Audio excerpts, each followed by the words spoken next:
Our journey into the heart of the Atlantis mystery begins, as it must, with the ancient Greek philosopher Plato. It was in two of his profound dialogues, Timaeus and Critias, penned around 360 BCE, that the world was first introduced to this enigmatic island kingdom. Plato, through the voice of the statesman Critias, recounts a story supposedly passed down from ancient Egyptian priests via the Athenian lawmaker Solon. He describes Atlantis not as some primitive outpost, but as a formidable and highly advanced naval empire. And get this, according to the tale, this civilization flourished some 9,000 years Plato's own time. That's an astonishing claim, pushing its existence deep into prehistoric antiquity, a time from which we have precious few written records. This vast gulf in time immediately presents a challenge, but also adds to the mystique. Imagine the world 11,600 years ago. The last ice age was just ending. What kind of society could thrive so spectacularly then? Plato doesn't just give us a name, he provides geographical and societal details. He states that Atlantis was situated beyond the Pillars of Hercules, which we now understand as the Strait of Gibraltar, the gateway from the Mediterranean Sea to the vast Atlantic Ocean. This oceanic positioning immediately suggests a culture with significant maritime capabilities. He paints a picture of a confederation of kings ruling over a prosperous and technologically sophisticated society. Their capital city was a marvel of engineering, featuring concentric rings of land and water, grand temples adorned with precious metals, intricate canal systems for irrigation and transport, and a magnificent central palace that was the heart of their empire. They possessed a powerful military, advanced knowledge of metallurgy, and it's implied a deep understanding of their natural world. It's a vision of a veritable utopia, at least in its early days, but as with so many grand tales, pride and moral decay became their undoing. According to Plato's narrative, the Atlanteans, who were initially noble and virtuous, eventually succumbed to hubris, greed, and an insatiable desire for conquest. Their imperial ambitions led them to wage war against Athens and other Mediterranean powers. This corruption and aggression angered the gods, specifically Zeus in Plato's telling. As a divine punishment for their transgressions, a cataclysmic event befell the island. In a single terrifying day and night of violent earthquakes and devastating floods, the entire island of Atlantis, along with its magnificent civilization and its arrogant inhabitants, was swallowed by the sea, vanishing without a trace. A stark warning, perhaps, from Plato about the dangers of unchecked power and moral decline. Ever since Plato penned his dialogues, the question has echoed through the ages. If Atlantis was real, where on earth was it? The Beyond the Pillars of Hercules clue has sent explorers and theorists looking far and wide, leading to a fascinating and sometimes bewildering array of proposed locations. The sheer number of hypotheses underscores just how deeply this story has embedded itself in our collective imagination. Each proposed site comes with its own set of arguments, its own proponents, and of course, its own set of challenges and counter-arguments. It's a global scavenger hunt played out over centuries, fueled by interpretation, speculation, and the occasional tantalizing, if often ambiguous, piece of evidence. One of the most academically discussed candidates is the island of Thera, now known as Santorini, in the Aegean Sea. Around 1600 BCE, a colossal volcanic eruption, one of the largest in human history, devastated Thera, burying the advanced Minoan civilization that flourished there.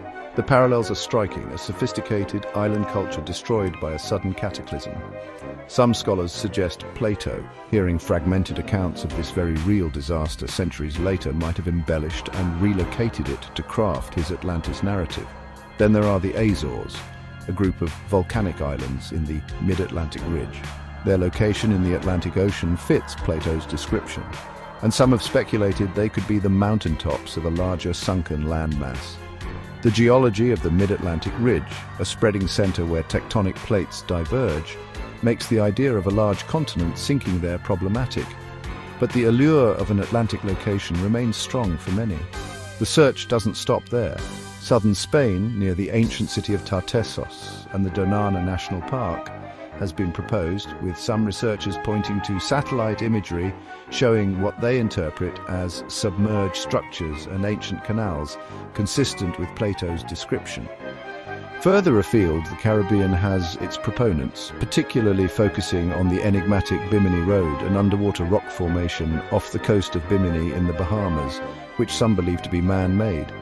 Even more exotic theories place Atlantis in Antarctica, suggesting it was ice-free and temperate in the distant past, or off this coast of Cyprus in the eastern Mediterranean, challenging the beyond the pillars detail. Each location offers a thread, a possibility.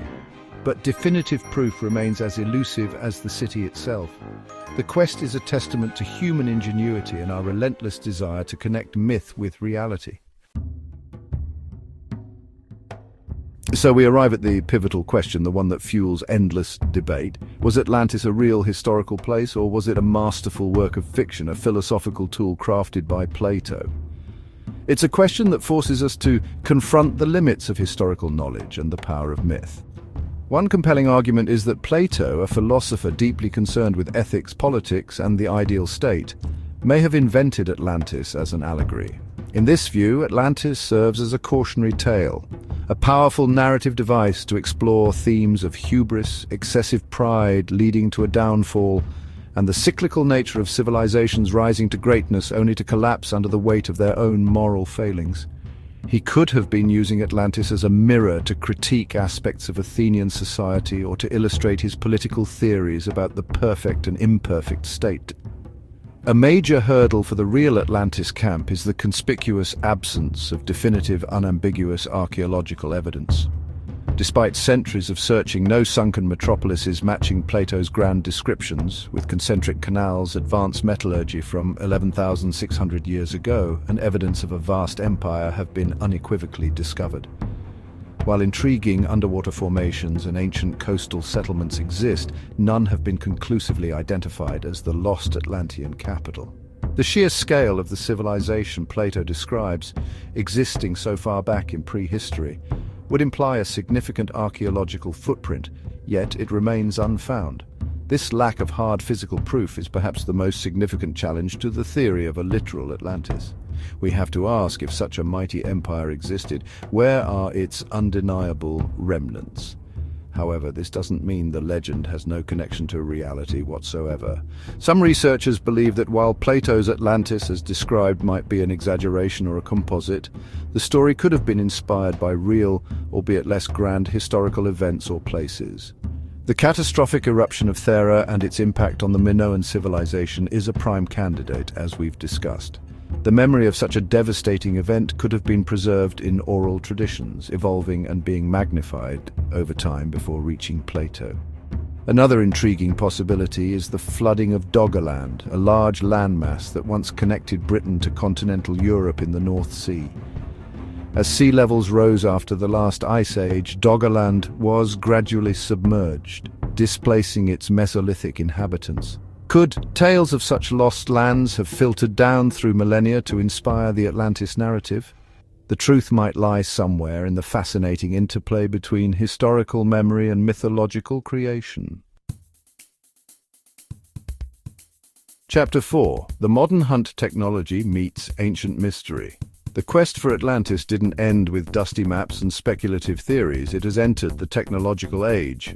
Modern science has provided us with unprecedented tools to explore the hidden depths of our planet. Sophisticated sonar systems can now map the ocean floor with incredible detail, revealing submerged landscapes, ancient riverbeds, and geological formations previously unknown.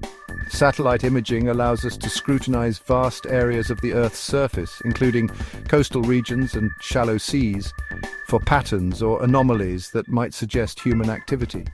You'd think that with such powerful instruments at our disposal, finding a city-sized ruin, even one submerged for millennia, would be within reach. Yet, despite extensive mapping and countless hours of data analysis, no confirmed city-sized ruins matching Plato's description of Atlantis have been definitively located in any of the proposed areas. The ocean depths guard their secrets well.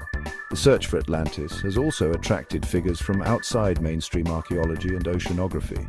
Edgar Cayce, an American psychic active in the first half of the 20th century, famously known as the Sleeping Prophet, made numerous pronouncements about Atlantis during his trance readings.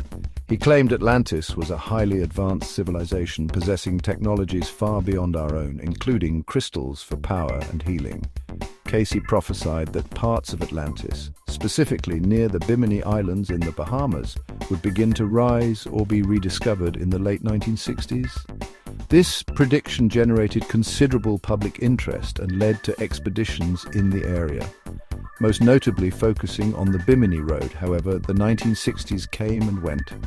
And while the Bimini Road remains an intriguing formation, the grand re-emergence of Atlantean structures as Cayce envisioned did not materialize, and geologists largely consider the road a natural beach rock formation. More recently, another fascinating geological feature has captured the imagination of Atlantis hunters, the Rikat structure, also known as the Eye of the Sahara in Mauritania.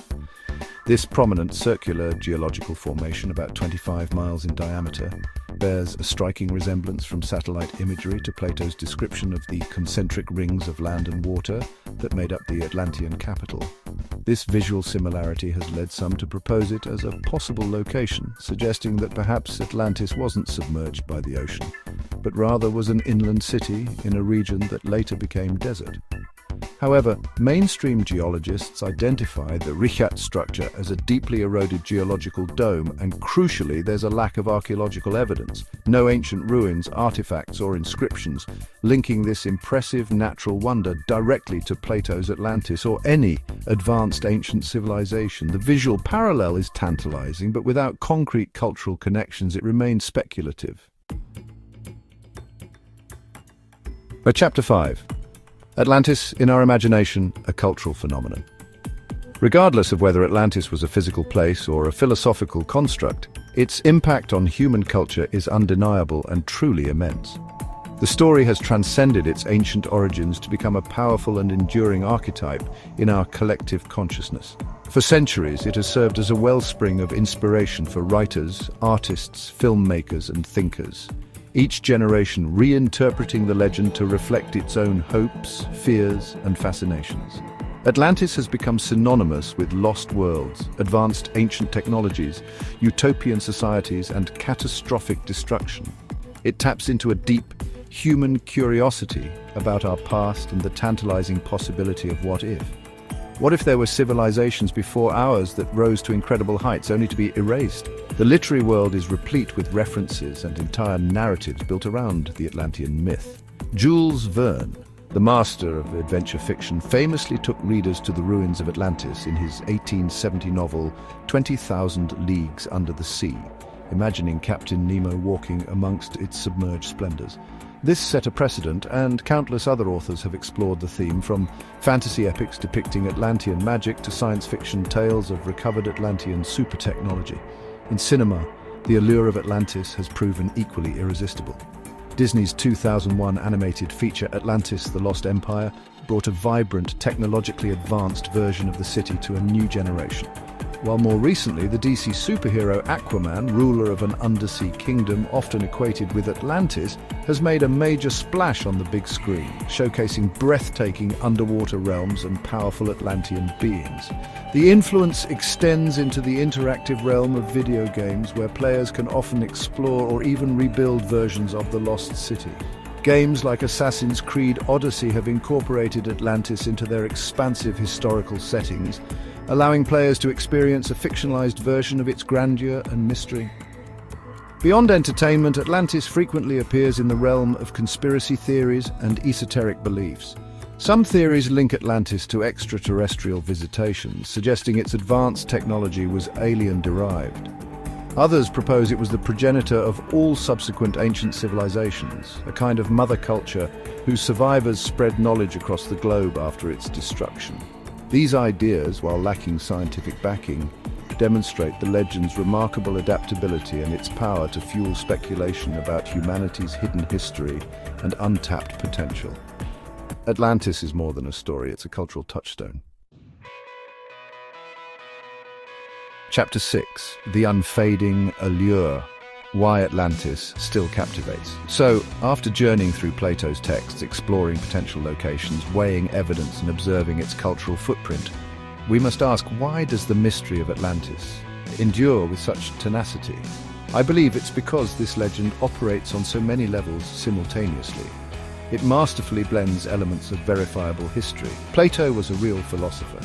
Ancient Greece was a real place, with the unbound realms of myth, adventure, and the unknown. It's a puzzle with just enough plausible pieces to make us think it be solved, yet enough missing elements to keep us perpetually searching and speculating.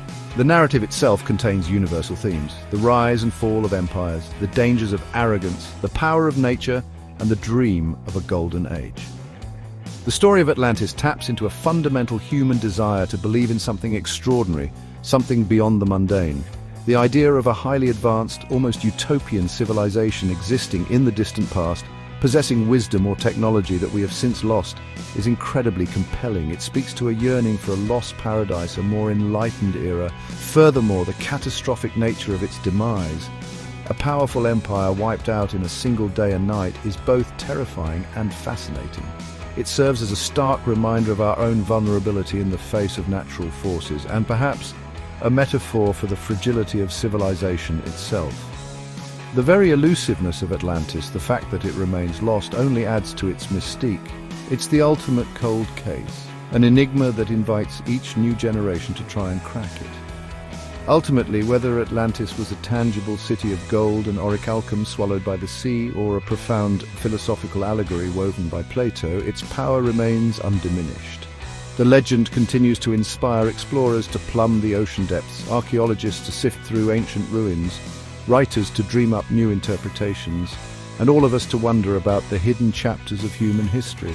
It challenges us to think critically about the past, to question the narratives we've been given, and to embrace the thrill of the unknown.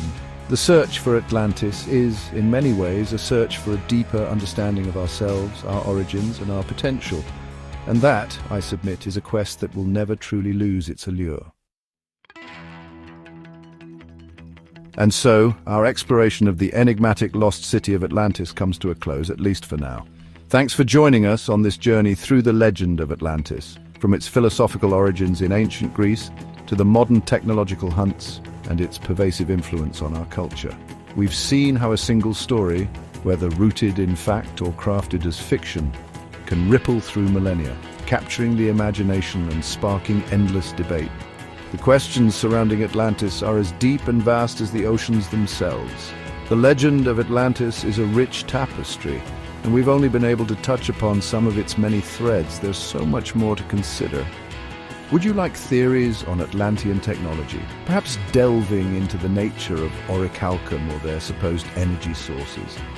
Or maybe you're curious about potential connections to other ancient civilizations, like the Egyptians, Mayans, or even hypothetical pre-Ice Age cultures.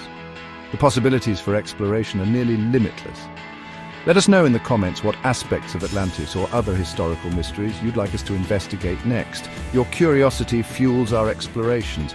We hope this dive into the mystery of Atlantis has been as thought-provoking for you as it has been for us to prepare. The search for answers, the thrill of discovery, and the joy of questioning are what drive us forward. Don't forget to like, share, and subscribe for more fascinating explorations into history's greatest mysteries.